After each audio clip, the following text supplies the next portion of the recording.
हाथ में तलवारें भी थी सर, ये देखिए तलवार से तोड़ा है, ये पूरा तलवार से तोड़ा है।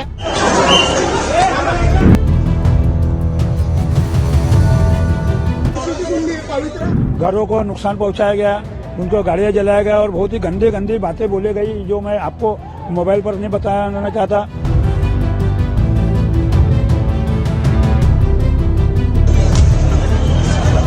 नागपुर के महल इलाके में जिस प्रकार से तनाव की स्थिति निर्माण हुई, ये बहुत ही निंदनीय है। जिस प्रकार से कुछ लोगों ने पत्थरबाजी की है, पुलिस पर भी पत्थर फेंके हैं, ये बिल्कुल गलत है। मैं स्वयं इन सारी घटनाओं पर नजर रखकर हूं। मैंने पुलिस कमिश्नर को ये कहा है कि कानून व्यवस्था बनाने के लिए जो भी कड़े से कड़े कदम उठाने की आवश्यकता हो वो उठाए जाए और शांति को बनाया जाए। अगर कोई दंगा करता है, कोई पुलिस पर पत्थर फेंकता है, कोई समाज में तनाव निर्माण करता है, तो ऐसे सभी लोगों के ऊपर कड़ी से कड़ी कार्रवाई की जाए।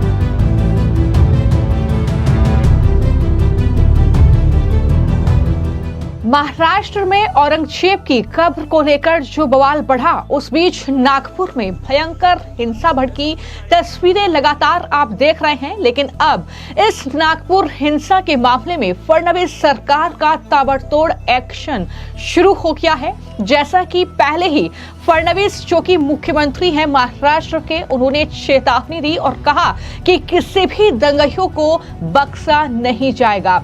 नागपुर हिंसा के केस में जो बड़ी अपडेट है वो ये कि अब तक इस मामले में 50 से ज्यादा दंगाइयों को गिरफ्तार कर लिया गया है और लगातार ये संख्या बढ़ रही है।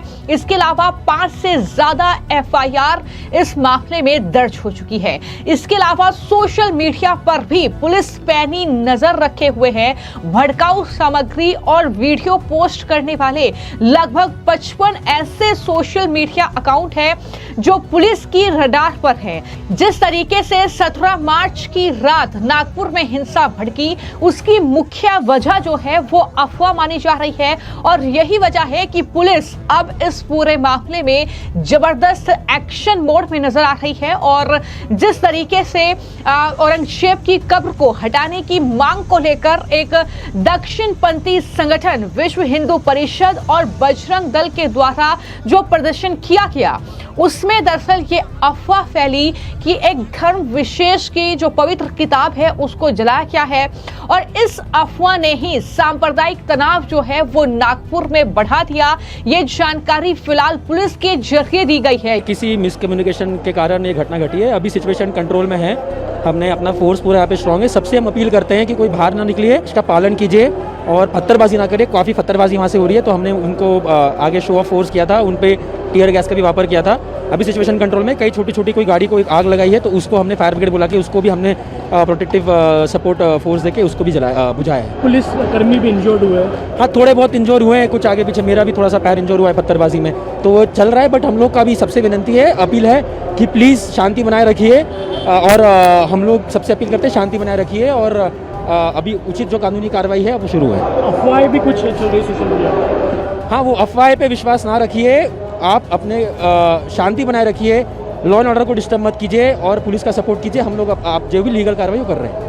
परिस्थिति अभी शांत है और क्योंकि एक फ़ोटो जलाई गई थी जिसके बाद में जो है लोग जमा हुए, उनका निवेदन हुआ, उस निवेदन में हमने उसके ऊपर कार्रवाई की। इसके अलावा जो है ये लोग मेरे साथ मुझे मिलने के लिए ऑफिस में भी आए थे, उनका डेलीगेशन।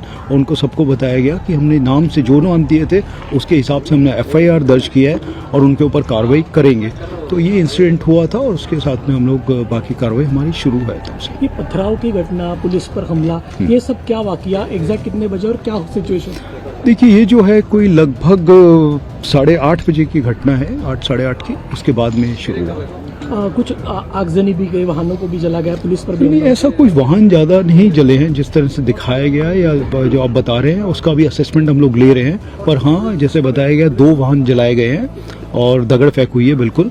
और इसमें कौन कौन इंजर्ड है, कितने लोग इंजर्ड है, वो भी आंकड़ा अभी हमारे पास आया नहीं है। पुलिस कॉम्बिंग ऑपरेशन कर रही है। जी हाँ, किस तरीके से कॉम्बिंग ऑपरेशन? कॉम्बिंग ऑपरेशन जो भी इसमें इन्वॉल्व हैं, जो दिख रहे हैं, जो इन्वॉल्व थे, उन लोगों के ऊपर कार्रवाई हो रही है, उनको अरेस्ट किया जा रहा है। एहतियात के तौर पर 144 या कर्फ्यू? हाँ जी, हमने 144 धारा लगाई है और सबको जो है ये हिदायत दी है कि कोई भी बाहर ना निकले अननेसेसरी और कोई भी कायदा कानून अपने हाथ में ना ले। अफवाहें भी काफ़ी चल रही, क्या अपील करेंगे? मैं सबसे यही बोलना चाहूँगा कि अफवाहों पर विश्वास ना करें। इस एरिया को छोड़ दें तो पूरा शहर में शांतता है और सब लोग शांतता से हैं।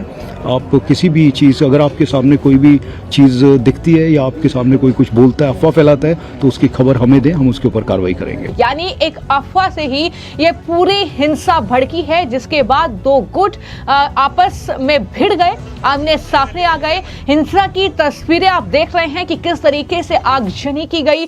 40 से 50 गाड़ियों को फूंक दिया गया, यहां तक कि क्रेन को भी आग के हवाले कर दिया गया और वहां पर दुकानों से लेकर घरों को टारगेट किया गया। ये कहीं ना कहीं नागपुर की तस्वीरें हैं जो आप देख रहे हैं, जो हिंसा की गवाही दे रही है कि किस तरीके से दंगाइयों ने वहां पर जमकर आतंक मचाया है। लेकिन इसके बाद सीएम देवेंद्र फडणवीस का ये मैसेज सामने आया है, जो संदेश आप सुन रहे हैं कि फडणवीस ये कह रहे हैं कि किसी भी दंगाई को बख्शा नहीं जाएगा, पुलिस इस मामले में एक्शन लेगी और शांति बनाए रखने की अपील वो कर रहे हैं।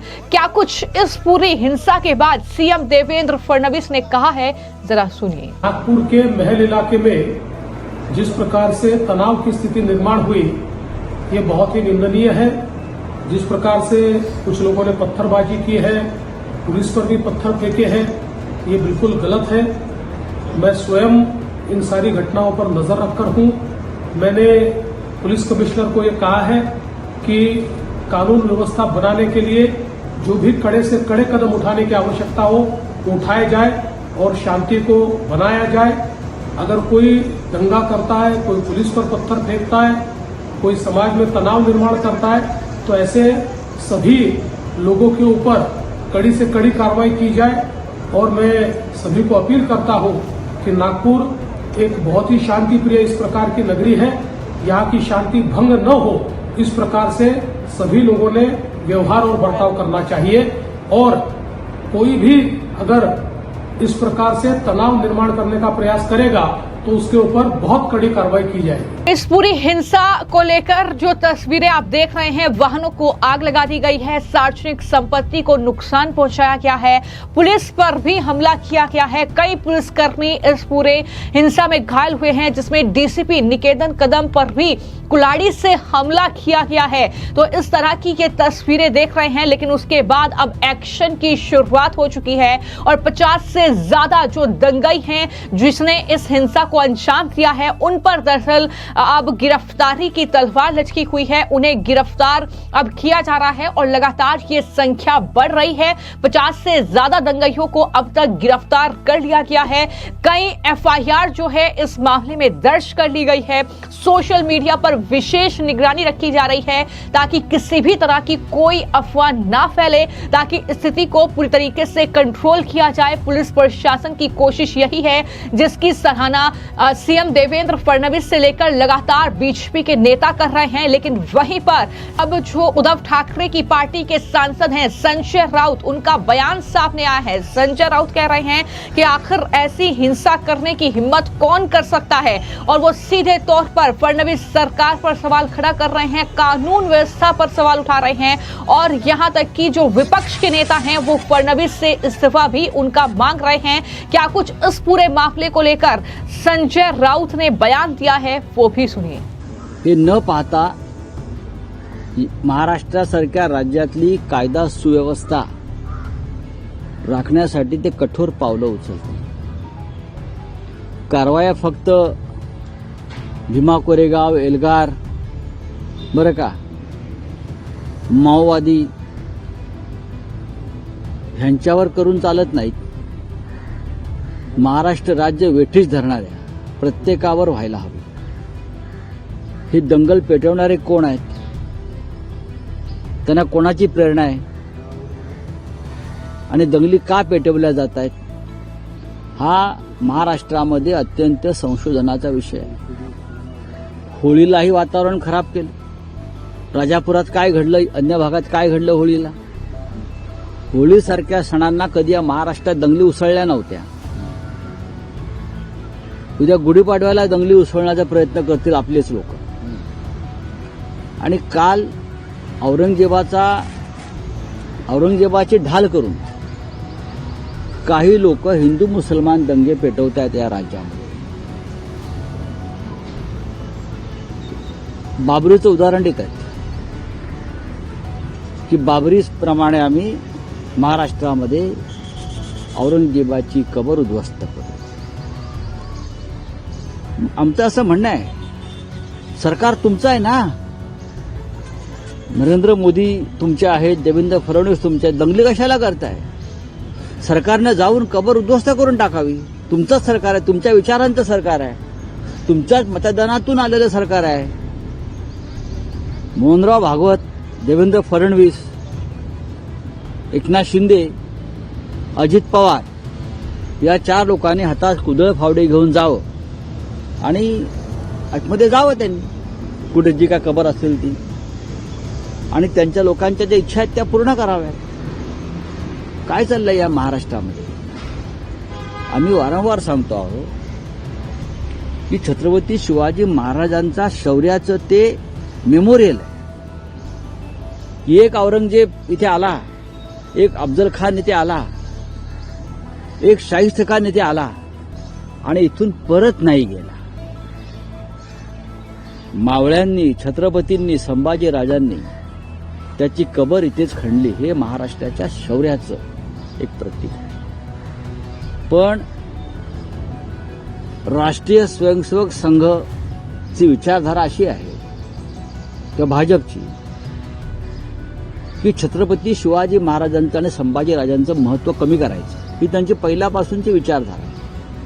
छत्रपती शिवाजी महाराज आणि संभाजी महाराज हे भाजपचं कधीच शौर्याचं आणि विजयाचं प्रतीक नव्हतं आणि नाही.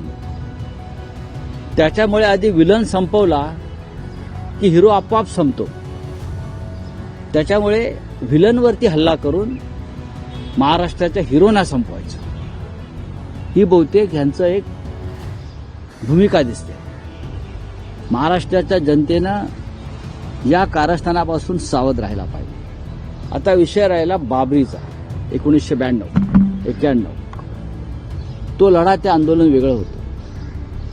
आणि बाळासाहेब ठाकरे, माननीय हिंदुहृदय सम्राट, हे तेव्हा काय म्हणाले होते, बाबरीचं आंदोलन सुरू होण्याआधी आणि नंतर, हे जरा ह्या लोकांनी समजून घेतलं पाहिजे. आम्हाला त्यांनी बाळासाहेब ठाकरे काय भूमिका सांगू नये. आम्हाला बाळासाहेब ठाकरे माहिती आहे. बाळासाहेबांचं स्पष्ट मत होतं, आम्हाला फक्त बाबरीमध्ये इंटरेस्ट आहे. आम्हाला एक बाबरी द्या, बाकी सगळ्या मशिदी आणि कबरी तुमच्या आहेत. आम्ही तिकडे ढुंकून बघणार नाही. फक्त अयोध्येमध्ये श्रीराम मंदिर उभं करू आम्ही, आणि ते सुद्धा जिथे अतिक्रमण झालं, आक्रमण झालं त्या जागेवर. आम्हाला एका बाबरीचा संबंध आहे, बाकी आमचा कोणत्याही मशिदी किंवा कबरीशी आमचा हस्तक्षेप असणार नाही. या देशामध्ये हिंदू आणि मुसलमान यांनी सामंजस्याने राहायला पाहिजे, तर हा देश, हे राज्य टिकेल. ही बाळासाहेब ठाकरेंची भूमिका होती. बाळासाहेबांचा लढा हिंदुत्वाचा हा राम मंदिराचा होता, आणि त्यासाठी बाबरीचं जे काय आम्ही पतन केलं ते त्यासाठी केलं. रोज उठून एक मशीद पाडायची आणि कबर तोडायची, हे हिंदुत्व माननीय बाळासाहेब ठाकरेंनी कधी लोकांपर्यंत रुजवलं नाही आणि आम्हाला दिलं नाही. राऊतसाहेब, मुख्यमंत्री देवेंद्र फडणवीस यांच्या नागपुरात जी घटना होते आहे, म्हणजे ही घटना नागपुरात होते आणि स्थानिक आमदार प्रवीण दटके असं म्हणतात की हा पूर्वनियोजित कट होता. लोक ज्यांनी दंगा पेटवला ते बाहेरून आलेले होते. शक्य नाही. जर मुख्यमंत्र्यांच्या मतदारसंघात बाहेरून येऊन लोक दंगा पेटवतायत, प्रचंड जाळपोळ होते, याचा अर्थ असा आहे की मुख्यमंत्र्यांचं गृह खातं गृहमंत्री म्हणून ते अपयशी आहेत, फेल्युअर आहे. राज्यात विधानसभेचं अधिवेशन सुरू असताना मुख्यमंत्री कायदा सुव्यवस्थेवरती गर्जना करत असताना जर अशा प्रकारचा दंगा त्यांच्या मतदारसंघात होत असेल तर हे करणारे कोण आहेत? पण माझा ह्याच्यावर विश्वास नाही. गेले 2 दिवस मी नागपुरात विश्व हिंदू परिषद, बजरंग दल या गटाचे लोक समोर येऊन भडकवणारी वक्तव्य देताना मी पाहतोय. वृत्तवाहिन्यावर पाहतोय, वृत्तपत्रात पाहतोय. इशारे देत आहेत, धमक्या देत आहेत. तिथे बाहेरून आलेले लोक नाहीत ना, डोक्याला म्हणजे त्यांची जी काय ओळख आहे, डोक्याला खूप तेल वगैरे लावून चकचकीत असं, बरं का, किती तेल, मग ते नक्की विश्व हिंदू परिषदेचे लोक आहेत किंवा संघाचे लोक आहेत आणि ते नागपूरचेच आहेत. चेहरे कळतात ना, चेहरे कळतात की. आणि हे चेहरे देवेंद्रजींना नक्कीच माहिती असणार कोण आहेत ते. नाही, पण रौचक स्थानिकांचं असं म्हणणं आहे काल रात्रीच्या दंग्यात टार्गेट हिंदू होता, कारण मुस्लिम समुदायाला वेगळं करण्यात आलं आणि विशेषतः जिथे हिंदूंची वस्ती आहे तिथे हे अशा प्रकारे दंगली घडवतात हिंदूंना भडकवण्यासाठी. आधी हिंदूंवर हल्ले केले जातात. हा एक नवीन पॅटर्न निर्माण केलेला आहे. हा नवीन पॅटर्न, कोणाची हिंमत आहे इथे अशा प्रकारे काम करण्याची नागपुरात किंवा मुंबईत? मला वाटत नाही. हा एक दंगल पॅटर्न महाराष्ट्रामध्ये नवीन किंवा देशात नवीन निर्माण झालेला आहे. आधी हिंदूंच्या डोक्यामध्ये भय निर्माण करायचे, त्यांच्यावरती हल्ले घडवायचे आणि मग त्यांना दंगलीसाठी प्रवृत्त करायचे आणि मग अख्ख्या राज्यात देशात दंगली पेटवून 2029च्या निवडणुकीला सामोरं जायचं. हा नवीन दंगल पॅटर्न निवडणुकीतला तैयार झाला. तो आपने संजय राउत को भी सुना जो ये कह रहे हैं कि हिंसा होने का कोई कारण नहीं है. दरअसल वो जगह जहां पर आरएसएस का मुख्यालय है, ये सीएम देवेंद्र फडणवीस का निर्वाचन क्षेत्र है, वहां पर हिंसा करने की हिम्मत कौन कर सकता है, ये संजय राउत सवाल पूछ रहे हैं. लेकिन वहीं पर जो नागपुर के पुलिस उपायुक्त है अर्चित चंदक, उनकी जो बयान सामने आए हैं इस घटना को लेकर, उन्होंने कहा कि ये पूरी घटना जो है वो गलतफहमी के कारण हुई है, जबकि कुछ नेताओं और स्थानीय लोगों का ये कहना है कि ये जो पूरी हिंसा थी दरअसल ये पूर्व नियोजित थी, यानी ये साजिश है हिंसा और इस हिंसा को अंजाम देने के लिए पूरी तैयारी की गई थी. इसी कड़ी में बीजेपी के जो विधायक है प्रवीण दास के, उन्होंने बड़ा दावा कर दिया है और कहा है कि बाहर से आए लोगों ने इस हिंसा को अंजाम दिया है, क्योंकि जब ये हिंसा हुई उसके बाद वहां से हर कोई गायब हो गया था. ये उनकी तरफ से कहा जा रहा है. पुलिस ने स्थिति को नियंत्रित करने के लिए आंसू गैस, लाठीचार्ज का इस्तेमाल किया है और इस तरीके से उन्होंने क्या जानकारी इस पूरी हिंसा को लेकर दी है, जरा सुनिए. मैं जस्ट सुबह अभी पहुंचा हूँ. ये पूरा तय किया हुआ सभी विषय हुआ था. सुबह का एक आंदोलन हुआ, उसके बाद गणेशपेट पुलिस स्टेशन के विषय हुआ और वो शांत हुआ. शाम को अभी मैं यहाँ अभी सुबह 6-6:15 बजे आया हूँ. यानी 2 दुकान हिंदुओं के होंगे और उसके बीच में 2 दुकान मुस्लिम के होंगे, तो सिर्फ हिंदुओं के मकान में घुसे, मुस्लिम मतदार को कुछ नहीं हुआ. वो ठेला दिख रहा है आपको वहाँ, 1 मिनट, वो दवाखाने के पास एक ठेला दिख रहा है, एक मुस्लिम बांधव का है, उसको कुछ नहीं हुआ. उसके बाजू में एक बूढ़ी माँ का ठेला था, वो टूट गया. ये डॉक्टर बंडू क्लिनिक, उसके घर तक, मंदिर तक, अंदर तक घुसे. छोटी बच्ची है 5 साल की. और पहले सब कैमरे टूटे, बाद में चुन कर वहां तक, उनके घर तक, उनके अंदर तलवार, ये सब दिख रहा है. पूरा वेल प्लान सारा विषय दिख रहा है. मैं अभी सीपी साहब से सुबह में मैंने बात की. ये जो जगह है ये बहुत सेंसिटिव जगह है. यदि शहर में कभी भी कुछ होता है तो पहले 10-20 पुलिस वाले इस चौराहे पे खड़े रहते. कल संजय सिंह नाम के एक पिया है, उनको यहाँ के नागरिकों ने 2-2 घंटे पहले फोन लगाए. 10 बजे से फोन लगाए. ये घटना 12, 1, 1:30 बजे हुई. 10 बजे से फोन लगाए. वो कहीं बिजी होंगे, उनका फोन बंद था. कुछ मैंने खुद फोन लगाया था.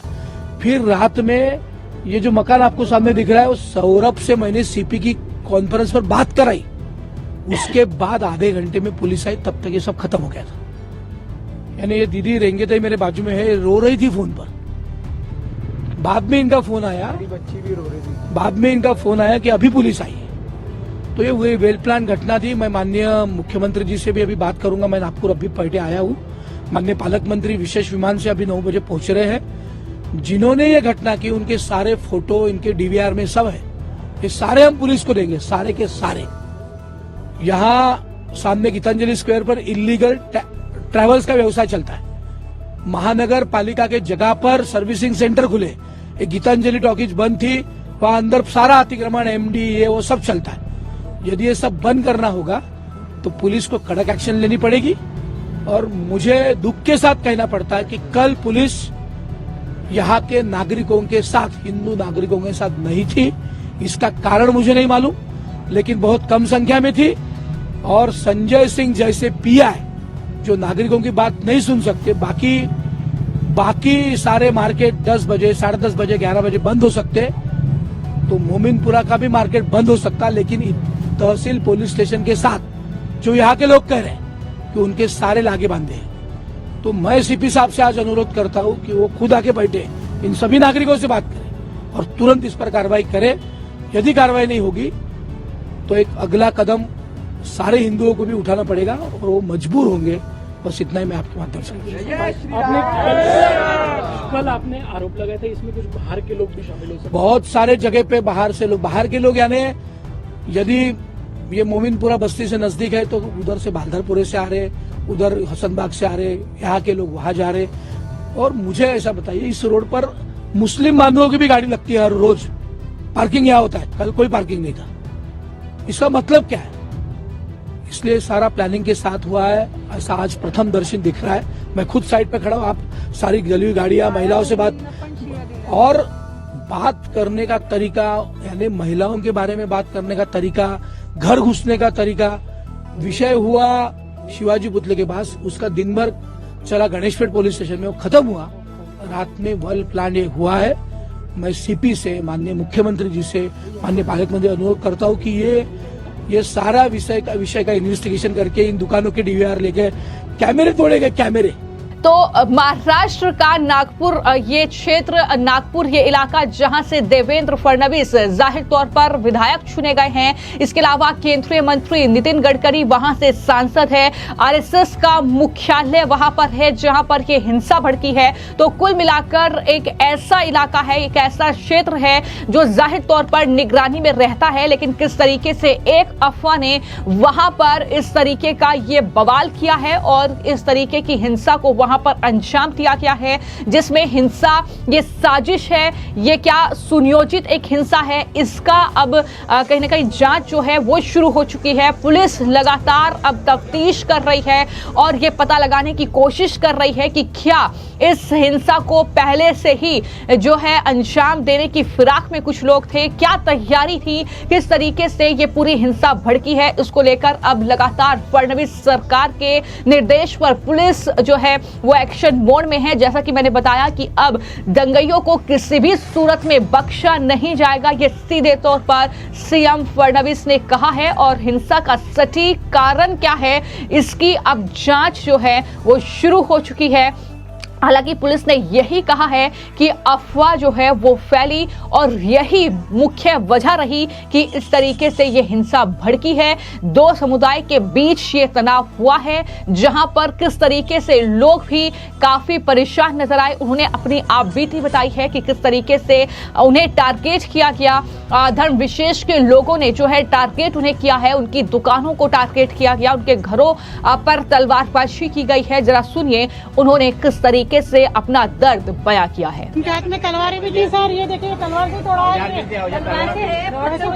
पूरा तलवार से तोड़ा है। और ईंटें पत्थर और खिड़की के कांच भी फूटी है, ऊपर की खिड़की की कांच भी फूटी है। वहाँ पे वो हमारे आंटी का ऑपरेशन हुआ था, वो सोए थे और वहाँ पे सब गाड़ियाँ जमा करके और कार जमा 8-10 गाड़ियाँ जलाई उन्होंने और कार भी जलाई। लगभग रात के 10 बजे से यहाँ पर उपद्रवियों ने उपद्रव मचाना चालू करे थे और मेरे को यहाँ से फोन आए तो मैं यहाँ के जो पीआई है संजय सिंह, उनको फ़ोन लगाया लेकिन उन्होंने कोई रिस्पांस नहीं दिया। फिर मैं यहाँ के विधायक जी को फ़ोन करा और उन्होंने भी फिर बाद में यहाँ पर सिंह साहब को फ़ोन लगाया और उसके बाद में भी 1 घंटे बाद में यहाँ पर हुआ है। लेकिन वो 1 घंटे के दरमियान यहाँ पर चुन कर खास लोगों के घरों को नुकसान पहुँचाया गया, उनको गाड़ियां जलाया गया और बहुत ही गंदी गंदी बातें बोले गई, जो मैं आपको मोबाइल पर नहीं बताना चाहता क्योंकि बहुत ही संवेदनशील विषय है। तो फिलहाल औरंगजेब की कब्र को लेकर ये पूरी वहां पर बयानबाजी चल रही है और लगातार जो राजनीतिक दलों के नेता हैं वो बयान दे रहे हैं। इन सब के बीच ही इस तरीके से ये हिंसा नागपुर में भड़कती है। हालांकि इस हिंसा में जो नुकसान हुआ है, जाहिर तौर पर क्या दंगइयों से उसकी भरपाई फडणवीस सरकार करेगी, ये देखना होगा। लेकिन फिलहाल जो कहीं ना कहीं मेन मकसद है वो है शांति कायम करना, जिसको लेकर लगातार मुख्यमंत्री फडणवीस और केंद्रीय मंत्री नितिन गडकरी लोगों से शांति बनाए रखने की अपील कर रहे हैं। किसी भी तरह की अफवाह पर ध्यान ना दिया जाए। पुलिस प्रशासन जो है वो जांच कर रहा है मामले की और इस तरीके से जो है लगातार लोगों से अपील की जा रही है कि वो शांति बनाए रखें। फिलहाल आपकी इस पूरे मामले को लेकर क्या राय है, हमें कमेंट बॉक्स में जरूर लिखें। धन्यवाद।